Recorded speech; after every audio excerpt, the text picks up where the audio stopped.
Imamat pasal 27. Membayar Nasar. Tuhan berfirman kepada Musa, "Berbicaralah kepada orang Israel dan katakan kepada mereka, apabila seorang mengucapkan nasar khusus kepada Tuhan mengenai orang menurut penilaian yang berlaku untuk itu, maka tentang nilai bagi orang laki-laki dari yang berumur 20 tahun sampai yang berumur 60 tahun, nilai itu harus 50 shikal perak ditimbang menurut shikal kudus.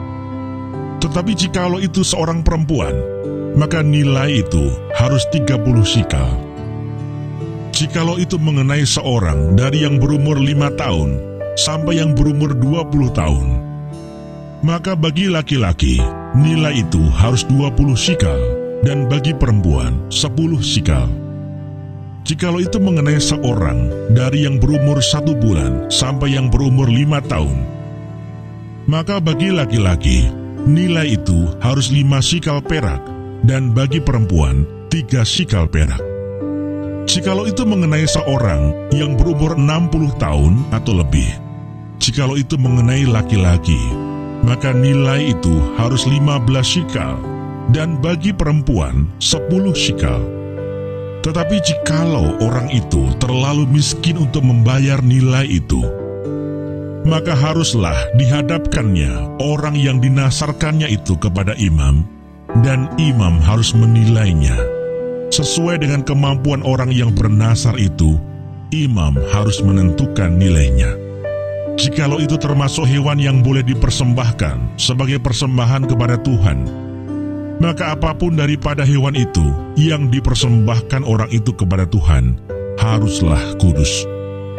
Janganlah ia menggantinya, dan janganlah ia menukarnya, yang baik dengan yang buruk, atau yang buruk dengan yang baik.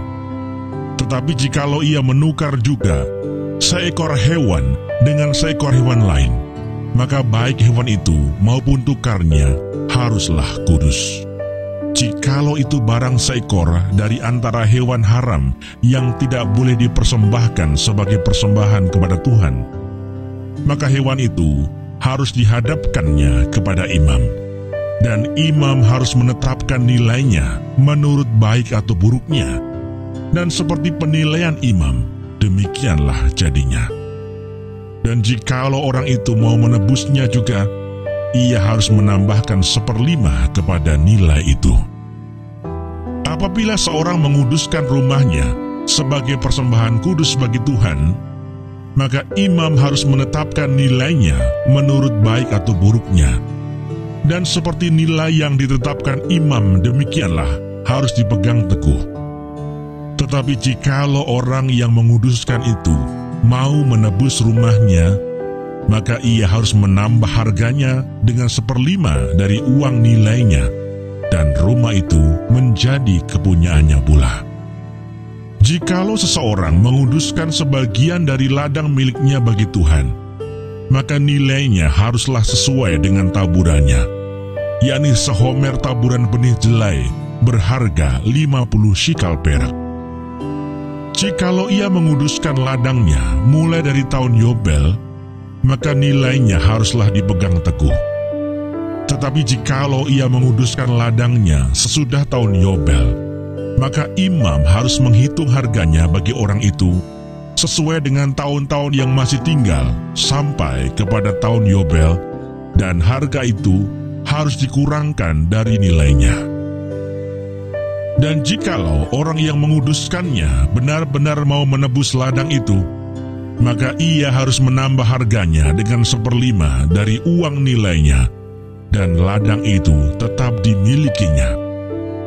Tetapi jikalau ia tidak menebus ladang itu, malahan ladang itu telah dijualnya kepada orang lain, maka tidak dapat ditebus lagi.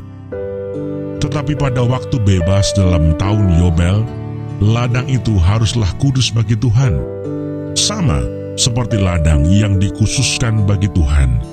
Imamlah yang harus memilikinya. Dan jikalau ia menguduskan bagi Tuhan ladang yang telah dibelinya dan yang tidak termasuk ladang miliknya dahulu, maka imam harus menghitung baginya harga nilainya sampai kepada tahun Yobel. Dan orang itu haruslah mempersembahkan nilai itu pada hari itu juga sebagai persembahan kudus bagi Tuhan. Dalam tahun Yobel, ladang itu harus dipulangkan kepada orang yang menjualnya kepadanya, yakni kepada orang yang mula-mula memiliki tanah itu. Dan segala nilai harus menurut shikal kudus. Shikal itu harus 20 gera beratnya. Akan tetapi anak sulung yang sebagai anak sulung menjadi hak Tuhan dari antara hewan tidak boleh dikuduskan oleh siapapun, baik seekor lembu maupun seekor kambing atau domba, itu milik Tuhan. Tetapi jikalau itu dari antara hewan yang haram, maka haruslah orang menebusnya menurut nilainya dengan menambah 1/5, dan jikalau tidak ditebus, haruslah dijual menurut nilainya. Akan tetapi segala yang sudah dikhususkan oleh seseorang bagi Tuhan dari segala miliknya, baik manusia atau hewan, maupun ladang miliknya, tidak boleh dijual dan tidak boleh ditebus, karena segala yang dikhususkan adalah maha kudus bagi Tuhan. Setiap orang yang dikhususkan yang harus ditumpas di antara manusia tidak boleh ditebus, pastilah ia dihukum mati. Demikian juga segala persembahan persepuluhan dari tanah, baik dari hasil benih di tanah maupun dari buah pohon-pohonan adalah milik Tuhan. Itulah persembahan kudus bagi Tuhan. Tetapi jikalau seseorang mau menebus juga sebagian dari persembahan persepuluhannya itu, maka ia harus menambah 1/5. Mengenai segala persembahan persepuluhan dari lembu sapi atau kambing domba, maka dari segala yang lewat dari bawah tongkat gembala waktu dihitung, setiap yang ke-10 harus menjadi persembahan kudus bagi Tuhan.